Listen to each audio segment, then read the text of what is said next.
Bonjour tout le monde, j'espère que vous allez bien, que vous avez passé une bonne semaine. Je sais que vous avez un peu manqué dimanche, mais dimanche j'étais dans un autre corps en fait. Dimanche j'étais vraiment dans un état second, fiévreux, mal de tête. Jusqu'à mardi d'ailleurs j'avais du mal à parler. Il semblerait que ce soit le fameux coronavirus. Mais j'ai fait mon test tout à l'heure et même s'il m'a été interdit de vous parler, de faire des lives ou quoi que ce soit, je me suis dit que j'allais faire un petit édito sur la dernière affaire entre bien sûr notre Justin Timberlake de Clignancourt. Vous allez voir, quand deux stars du R&B se rencontrent, c'est très tactile. Et qu'on se serre la main, et qu'on se tripote le collier, et qu'on se fait des compliments aussi. Il est beau hein, quand même hein.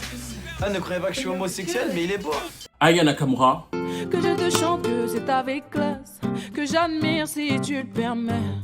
Crois-moi, car c'est ta classe qui m'attire et tu le sais, ça se voit. Et Matt Houston. Ladies and gentlemen, Matt Houston. Oh, ma Cendrillon, et tous les week-ends, tu sors. Tout est parti de la catégorie meilleur artiste français au MTV European Music Awards. Aya Nakamura a vu la victoire de Matt Pokora et elle a tweeté « Mais il a gagné pour quelle chanson en fait? Il ne fait même pas partie du top 10. » Et juste derrière, Matt Houston a récupéré les tweets en disant « Quand l'arnaque continue, enfin quelqu'un qui se mouille. Merci Aya Nakamura. Il n'y a rien effacé, lui c'est une...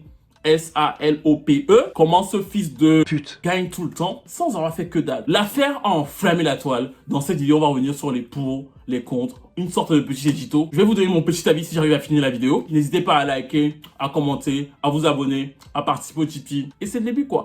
Thank you so much for this award. I'm super proud to be the French Artist of the Year at this year's MTV European Music Awards. M. Pokora qui fait donc une vidéo pour remercier ses fans pour leur vote. Parce que le système des MTV European Music Awards fonctionne par vote. Il faut bien sûr que tu sois nommé. Et les fans ensuite de chacun des artistes font le travail, à savoir qu'ils votent pour leur artiste préféré. Et c'est l'artiste qui récolte le plus de votes qui est élu meilleur artiste français. Alors c'est un système qu'on peut remettre en cause, mais pour le moment c'était comme ça. C'est comme ça que Matt Pokora a gagné. Et c'est aussi en partant de ça qu'il y a une certaine incompréhension. Parce que beaucoup de gens qui ne connaissaient pas forcément la cérémonie voient Matt Pokora qui a gagné et se disent oui mais cette année Justin Timberlake de Clignancourt n'a rien sorti. Oui mais cette année il n'a rien copié. Donc qu'est-ce qui s'est passé pour qu'il finisse par gagner? Et ça c'est une idée totalement erronée qui ramène à une idée que j'ai déjà abordée dans la vidéo sur Shine, sur la différence de perception des publics. Vous vous rappelez, c'était ça.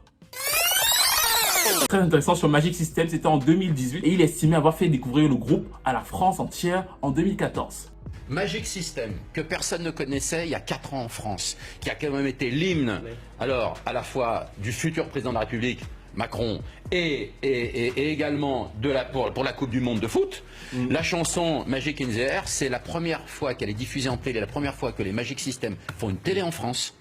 C'est dans les années bonheur, il y a 4 ans, personne ne connaissait. En tout cas... Et ça, il faut quand même reconnaître vraiment les choses et le savant mélange. C'est-à-dire que vous étiez tous légitimement choqués de voir qu'effectivement un analyste musical en France s'asseye et disent que la première fois que le Magic System passe à la télévision en France, la première fois que la France découvre Magic System, c'est en 2014. C'était audacieux de sa part, c'était aussi erroné, mais ça venait surtout de quoi? Je vous l'avais dit dans la vidéo, de la différence de perception. Pour lui, tant que tu n'étais pas encore arrivé à France 2 ou à TF1, tu n'étais pas encore connu de la France entière. Et c'est exactement la même chose que vous reproduisez, mais de la façon inverse avec Matt Pokora. Et effectivement, comme Matt Pokora, sur son dernier album, a eu des tubes plutôt variétés et n'est pas exposé donc à une certaine partie du public, pour beaucoup, ça n'existe pas. Et pourtant, Matt Pokora a bien sorti l'an dernier son album Pyramide. Et dans cet album-là, qui a été certifié triple disque de platine, il a 2 singles certifiés disque de platine. La balade Tombée.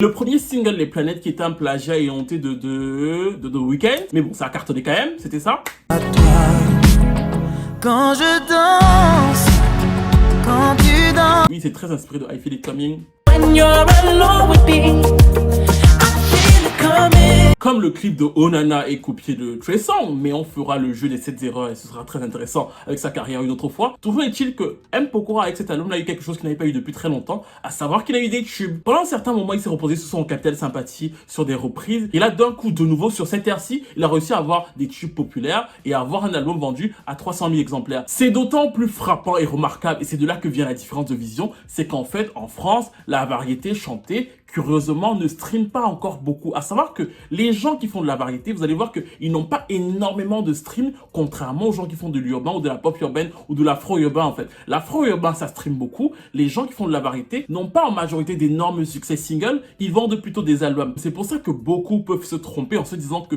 ce n'est que les artistes qui streament et qui sont très populaires sur YouTube, sur les plateformes de streaming, qui sont ceux qui vendent en France, et ce serait vraiment une grosse erreur, c'est se tromper sur la démographie française. Et si vous pensez ça, dans quelques années, vous allez réveiller avec la gueule de bois. Je suis malade. Donc de fait, l'idée selon laquelle Matt Pokora n'aurait pas mérité sa nomination parce qu'il n'a rien fait dans l'année est totalement erronée. Et encore une fois, sur ce créneau bien précis de la variété, le mec a 15 ans de carrière, il vend 300 000 exemplaires de son album, ça veut dire triple disque de platine. On l'aime ou on n'aime pas, il réussit quand même à avoir 2 singles platine. Et je vous ai dit que ça faisait un certain moment qu'il jouait beaucoup sur les reprises et beaucoup sur son capital sympathie. C'était donc inespéré quasiment pour lui en 2019 d'avoir 2 gros tubes. Et c'est sur ça qu'il a joué pour impulser ses fans à voter pour lui. Parce que c'est l'autre partie du truc, il a un capital sympathie immense, il passe beaucoup de temps à parler avec ses fans dans ses stories, et l'une des choses qu'il a faites bien sûr, c'est de demander à ses fans de voter pour lui jusqu'au dernier jour en fait. Il faut savoir que même moi, je ne savais pas exactement comment fonctionnait le système de vote des EMAs, mais les socles de fans de Matt Pokora ou encore d'artistes comme Jennifer pratiquent ça depuis des années, et en plus, ils ont vraiment réussi à avoir des socles de fans assez stables au fil des cérémonies. De fait, chaque fois qu'il y a une nouvelle nomination, ils s'organisent en masse et votent pendant des jours et des jours. En plus, donc, ce genre d'artistes comme M. Pokora ou Jennifer communiquent là-dessus. M. Pokora n'a pas cessé de communiquer. Il y a une publication qui m'a surpris, à savoir la veille de la fermeture des votes, il a fait un post en leur disant « Aujourd'hui, ça compte double, les gars ». À savoir que si ce jour-là, les fans votaient, leur vote pour Matt Pokora allait compter double. Et quand on voit toute cette énergie mise dans la communication, ce n'est pas du tout une surprise de le voir gagner, même si effectivement, de l'autre côté, je comprends la frustration de Aya Nakamura, qui elle a vendu 500 000 exemplaires en France et qui a eu plusieurs singles platine comme celui-ci. J'ai pas besoin de Bible, j't'ai barré fort, là j'ai pas le time pour toi, j't'ai barré fort. Ou encore celui-ci.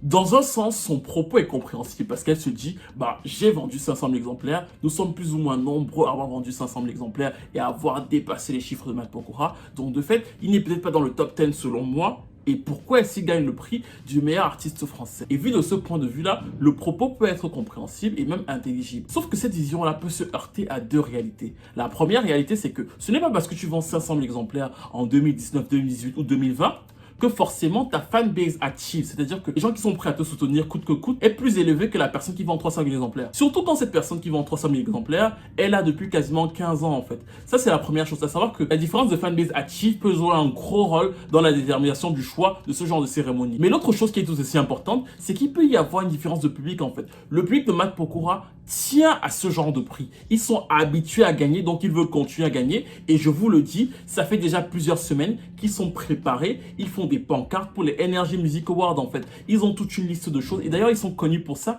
Si vous allez sur Instagram, vous tapez M. Pokora, vous allez voir qu'il a des dizaines de pages fans actives. Vous allez sur Twitter, vous tapez M. Pokora, il y a des dizaines de pages fans actives. Ça veut dire quoi? Ça veut dire qu'ils passent toute leur journée à retweeter, à demander à retweeter, à faire des visuels pour que les gens votent pour lui, pour que les gens le soutiennent, pour que les gens achètent ses rééditions. Ils sont organisés pour ça, et pour les gens qui s'intéressent à la musique et au forum de musique, on les connaît pour ça en fait. De l'autre côté, les fans de musique urbaine qui très souvent stream et stream peut-être de manière plus nombreuse que les fans donc de Matt Pokora n'ont pas du tout cette culture-là. Et c'est pour ça que lorsqu'elle s'est plainte de la victoire de M. Pokora, son propos à elle aurait aussi pu paraître illégitime. Parce qu'effectivement, elle n'a pas incité ses fans à voter. D'ailleurs, elle ne le fait pas non plus pour les Energy Music Awards. Et encore une fois, je comprends la frustration qui ne vient pas simplement de Aya Nakamura. Elle est bien plus vieille, entre parenthèses, qu'Aya Nakamura. Parce qu'en fait, on sait très bien que dans ce genre de cérémonie mainstream, les artistes plus ou moins urbains ou bien plus pop urbains ont très peu de chances de gagner parce qu'ils vont affronter des bastions qui ont déjà toute une organisation et qui très souvent donc sont déjà dans une dynamique de victoire.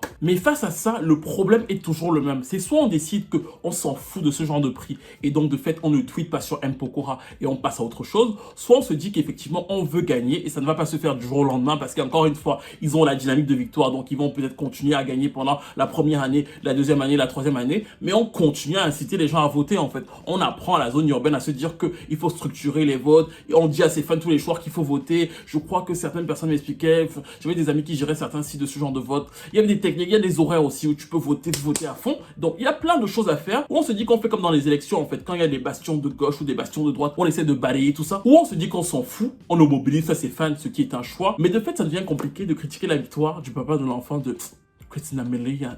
J'aime trop quand elle dit son nom. Matt Houston est... Bon, je laisse d'abord dire son nom lui-même.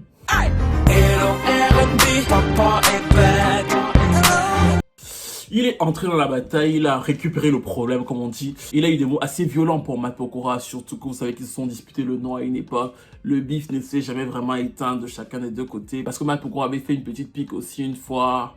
C'est un peu plein à la maison de disques, etc. Et pour éviter tous les procès, etc., et que je puisse sortir mon album, j'ai signé un papier. Dans le R&B français. Ouais, ben, en tout cas, moi, je suis encore là. Hein. Mais là, quand même, c'est allé assez loin. Parce que Matt Houston a parlé de SALOPE, de fils de PUTE, bref, ce genre de trucs.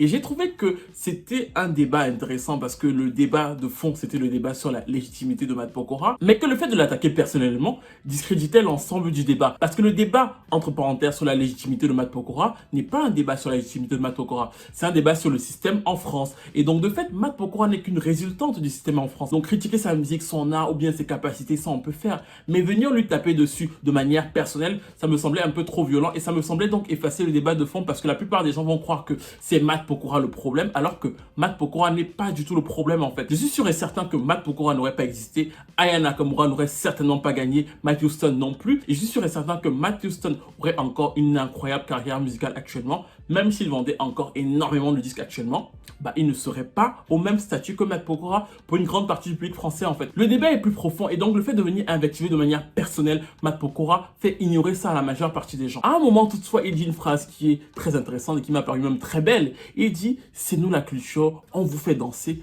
respectez-nous un peu ». Et j'ai trouvé cette phrase-là très belle, très forte, parce qu'elle veut dire beaucoup de choses qui peuvent même se contredire. Mais dans le cas présent, je me suis dit qu'elle était très forte pour ses propres fans et pour toutes les personnes qui le soutenaient dans ce propos face à Matt Pokora en fait. Pourquoi? Parce que si vous le soutenez vraiment dans ce propos face à Matt Pokora, si vous comprenez vraiment ce qu'il vient de dire quand il dit c'est nous la culture, on vous fait danser, respectez-nous un peu, bah en fait il faut soutenir tous les projets de Matt Houston en fait. Parce que Matt Houston en 2014 par exemple, il est revenu avec un album de R&B, il a rappelé tous les chanteurs de R&B, c'était quasiment R&B Land en France, c'était ça.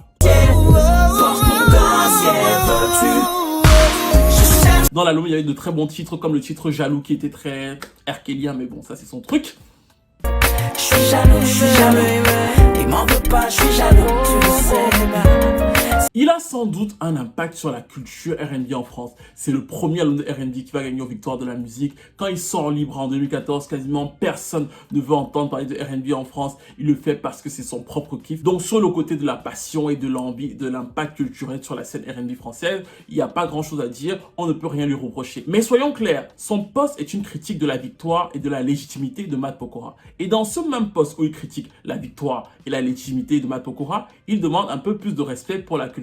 Et c'est à cause de ça que je pense qu'il y a une sorte de schizophrénie française, à savoir qu'à chaque fois, on veut qu'une certaine idée de la culture soit comprise ou intégrée par des gens qui ne la comprennent pas, qui ne la vivent pas, ou alors qui ne la comprendront jamais de la même façon que vous. C'est le problème éternel, mais c'est un truc que les Américains ont compris en fait. Les Noirs américains ont compris. Vous avez vu que les Noirs américains n'ont plus ce genre de problème parce qu'ils ont énormément de cérémonies en fait. Il y a les BET Awards, il y a les BET Hip Hop Awards. C'est-à-dire que même dans les cérémonies américaines, il y a encore des distinctions. BET Awards, BET Hip Hop Awards, Soul Train Award, pour que ce soit différencié, pour que tout le monde, pour que toute idée de la culture puisse avoir quelque part une petite représentation. Ça, c'est comme ça que les Américains l'ont compris. Les Latinos aussi l'ont compris. Les Latinos sont allés jusqu'à faire leur propre Grammy Award parce qu'ils ont compris que quand les Grammy Awards généraux jugeaient leur musique, ils n'étaient pas sereins en fait. Donc, ils ont leur propre cérémonie. Les Country Music Awards, les Américains se sont structurés. En France, du fait d'un système hérité de la colonisation, on est toujours en train de vouloir prétendre au mainstream. Et dès qu'on arrive au mainstream, si le mainstream a le malheur de ne pas nous juger comme nous-mêmes nous nous jugeons, c'est-à-dire que si on n'a pas le prix qu'on estime qu'on mérite, on commence à se dire que c'est injuste. Et ça peut être injuste. Le seul problème, c'est que vous vous rendez bien compte que même quand c'est injuste, ce système continue de fonctionner en fait. Regardez les victoires de la musique, ils ont quasiment dégagé toutes les catégories urbaines. Quand ils l'ont fait, tout le monde a commencé à dire oui, mais ça va flopper, personne ne va regarder. Et eux qui étaient au fond du trou ont commencé à avoir leurs audiences parce que Alain Souchon et tous les autres étaient présents en fait. Et ça montre bien que malgré tout, c'est un système qui se suffit. Et encore une fois, on l'a vu dans la vidéo sur les Energy Music Awards. Je pense toujours que la meilleure manière d'avoir un poids et de contrer ça, c'est d'avoir des cérémonies de musique urbaine en fait. Sauf que bien sûr, le dilemme reste le même. Pour pouvoir organiser ce genre de cérémonie, il faut se structurer. Il faut savoir ce qu'on juge. Est-ce qu'on juge les textes? Est-ce qu'on juge les beats? Est-ce qu'on juge les ventes? Si vous jugez les ventes, vous allez voir que beaucoup de gens vont dire que c'est pas une cérémonie culturelle. Donc, quels sont les critères pour juger la musique urbaine? Et ça, c'est un débat de fond très pointilleux auquel je ne suis pas sûr que la plupart des gens dans la musique urbaine sois prêt à répondre. Bref, nous arrivons à la fin de cette vidéo qui revenait donc sur une analyse entre Aya Nakamura, M. Pokora et bien sûr Matthew Stone. Je vous ai donné mon point de vue, je vous l'ai détaillé sur les différents aspects de l'histoire. N'hésitez pas à me donner le vôtre, n'hésitez pas à me dire qui a raison, qui aurait dû gagner. N'hésitez pas à commenter, à liker, à partager. Je suis un peu déçu parce que j'ai pas mal défendu Justin Timberlake de Clignancourt dans cette vidéo, alors qu'il m'a bloqué sur Twitter. Donc j'espère que la prochaine fois que j'aurai à parler de lui, ce sera moi à son avantage. Bref, n'hésitez pas à vous abonner à la chaîne, à me suivre sur Instagram. Et je vous retrouve très vite pour une nouvelle vidéo en espérant ne pas avoir le Covid. Parce que j'ai monté tout à l'heure. Priez pour moi.